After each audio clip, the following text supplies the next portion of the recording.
Can you give us an example of some of those challenges, some of the situations you ran into?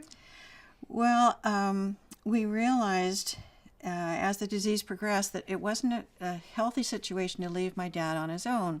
Because when my dad and mom were separated, because they were together, for 62 years, like always together, together, together. And, we'd have to leave dad alone sometimes to do our grocery shopping or if mom had a doctor's appointment or whatever.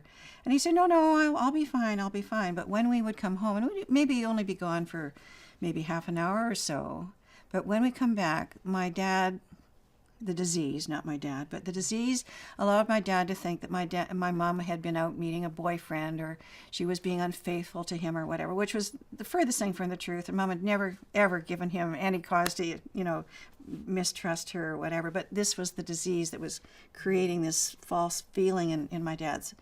And so we thought, oh God, how can we even do simple things like grocery shopping, And then half an hour after he'd had this episode with us, he would be fine.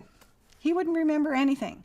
But the hurt had been caused in our hearts, in my mom's heart. And so it was very, very difficult for us to let it go because it was so unfair, but we didn't understand where he was at that time. So after a lot of deliberation, we decided that it was time for Dad to, get involved with a day program where he would be out of the house for maybe 2 or 3 days a week. And that would allow us the time to do all the household chores and the running around so that when Dad was here, we would be with him 24/7. Wow, that's a great idea. So it took a lot of pressure off of us at that point then.